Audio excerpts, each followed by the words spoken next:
So the first of the Olympic combinations we'll see here in 2025 in the bluegrass. Boyd Martin and Federman B, the first for the United States of America. And this horse is so incredible and has such a fan club. It's amazing to see the crew behind Federman B, Bruno as he's known in the barn, develop through to this level by the late Annie Goodwin. Her family's still very much involved, and I know that everyone here and up there are wishing these guys a wonderful run, and it's not just a wish. I mean, it's pretty much expected. Well, we mentioned those European five-star runs, 3 five-star top 10s in Europe, including 5th at Pau in southwest France, and Boyd, a veteran of every five-star in the world. He's one of the few riders to have ridden at them all.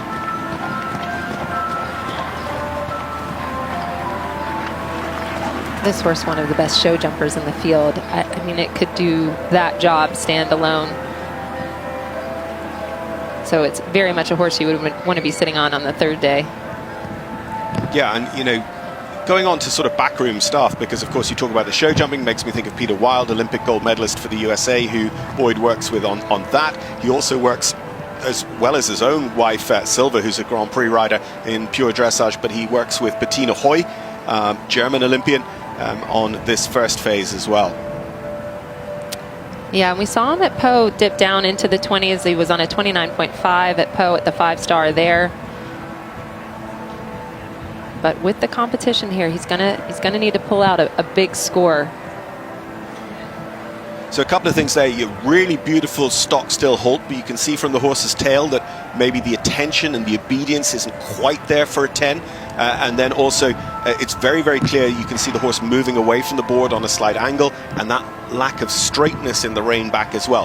That's a ding against your score. The judges have 10 points to give for every set movement, and they want to give them. They don't want to be destructive and taking points away. They want to be constructive and building up your score. They're on your side.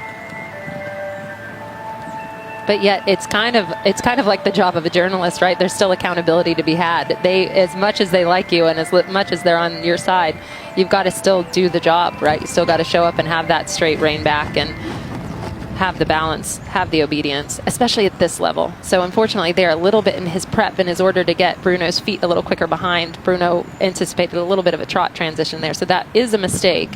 When we think about these rounds in terms of jumping, we'd say we want a clear round. We don't want any mistakes. And then once we have our clear round, we want brilliance.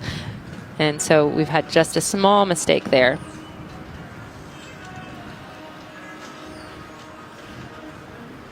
But such a lovely rhythm this horse has. And that's where you start, right? That's where the judges start, is they look at the harmony, they look at the rhythm, they look at the relaxation. And this horse is beaming with that. So then on top of that, he wants to stack his suppleness. He wants to stack his connection. He wants to stack his brilliance. And this is where it's so fun to watch these powerful horses just, you know, fly down that long side, then come back for their collective movements. And that's what they're working on for the cross country. That's what you need out there to dominate Derek DeGrazia's 5-star track. Yeah, it all starts here. This is the foundation and the building block of success in the other 2 tests, because your ability to turn left and right, reaction, control, move up and down through the gears, the speeds, all plays into your ability to answer those questions cross-country and show jumping. You know, and that's when we get questions about, he's skipping through these, he's not going to get the high marks, but he is getting these transitions through. But when we talk about straight dressage and eventing dressage, what we're trying to showcase here is flexibility, rideability, right? We're not necessarily trying to see how much weight a horse can hold. That's why sometimes you have a bit of a different model. These horses need to be fit like triathletes. They need to run across the country.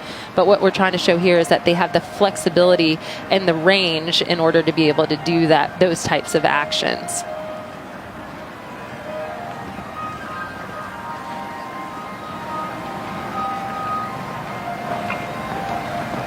So you can see the scores coming down just a smidge, just because of a little bit of of the conversation that's a little bit obvious through those changes is Boyd's using all his feel and timing to make sure that those are clean changes, but it's a little bit of a negotiation. As did get under 30 penalties in Pau last year.